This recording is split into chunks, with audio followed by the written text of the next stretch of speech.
আজকে আমরা যে রিসোর্টটি এক্সপ্লোর করব সেখানে যাওয়ার উদ্দেশ্যে বের হয়েছি। প্রথমে এসেছি আমবাগ মিতালি ক্লাব থেকে বাঘিয়া নদীর পার। আপনারা চাইলে চৌরাস্তা হয়েও যেতে পারেন। এখানে এসেই নৌকা দেখে সবাই তো মহা খুশি।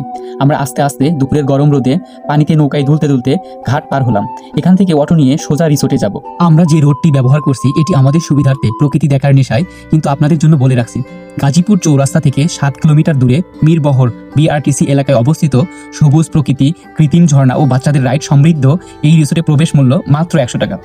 পরিবার বন্ধুদের সাথে ডে আউটের জন্য এটি একটি চমৎকার ও বাজেট বান্ধব স্থান। আমরা 6 জনের 600 টাকায় 6টি টিকিট নিয়ে আনন্দে লাফাইতে লাফাইতে সোজা ভিতরে প্রবেশ করলাম। প্রথমে হালকা করে পরীর সাথে কিছু ছবি তুলে নিলাম। ভিতরে ঢুকে আশেপাশের দৃশ্য দেখে মনে হলো টাকা 16 আনাই উসুল। তারপর এইদিকে গোলাকার দোলনায় দুলতে দুলতে বাহারি পোস্ট, সাথে আছে 3 চাকার স্থির রিক্সা।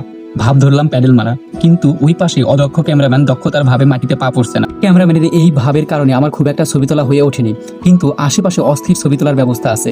জায়গা এবং পরিবেশ দুটোই পারফেক্ট, কিন্তু আমার ক্যামেরাম্যান ভালো ছিল না। তাই আপনাদেরকে বলি, অবশ্যই আপনারা ভালো ক্যামেরাম্যানকে নিয়ে আসবেন আসার সময়। এইদিকে চলতে চলতে দুলতে দুলতে ঘুরতে ঘুরতে আমি এখানে একটা ব্যাপার উপলব্ধি করলাম। এই যে রাইডগুলো দেখছেন, এইগুলো বড়দের পাশাপাশি ছোট সোনামণিদের জন্য উপভোগ্য আনন্দের বিষয় হবে।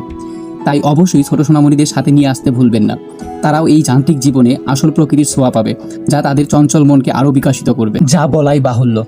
অপরদিকে এই পাশটা ঘুরে আমার বেশি ভালো লেগেছে, কারণ এই পাশটি ছিল সবুজে ঘেরা আর নিরিবিলি, অনেকটাই শান্ত, যেখানে চুপি চুপি বসে গল্প করার জন্য অনেকগুলো জায়গা করে দেওয়া আছে এবং টিকটক রিলস নায়িকাদের জন্য শুটিং এর সুব্যবস্থাও করে দেওয়া আছে। যাই হোক, আমরা দুই ভাই দুলতে দুলতে ঝুলতে ঝুলতে চলে এলাম সেই ভাইরাল রেস্টুরেন্টের দিকে। প্রথমে সুন্দর হাত ধোয়ার বেসিনের ব্যবস্থা আছে। আমরা হাত ধোয়া শেষ করে প্রবেশ করলাম মনোরম পরিবেশ বেষ্টিত রেস্টুরেন্টের ভিতরে।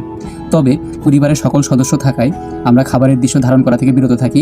রেস্টুরেন্টের ভিতরে ফাস্টফুড আইটেমটাই বেশি ছিল, যদিও খাবারের দামটা একটু বেশি ছিল। তবে আপনারা দেখে শুনে নিজেদের পছন্দ মতো খাবার চয়েস করে খেতে পারবেন। এখানে অর্ডার দিয়ে একটু সময় নিতে হবে, ওনারা নিজেরা রেডি করে তারপর আপনাদেরকে দেবে। এই দিকে সুন্দর ফুলের বাগান, যেখানে প্রিয় মানুষকে নিয়ে ছবিও তুলতে পারবেন, যা স্মৃতির পাতায় স্থায়ী হয়ে থাকবে অমলিন। পাশেই পুকুর পাড়ে ছিল সুন্দর ছোট্ট একটি কুঠির, যা তালাবদ্ধ অবস্থায় ছিল।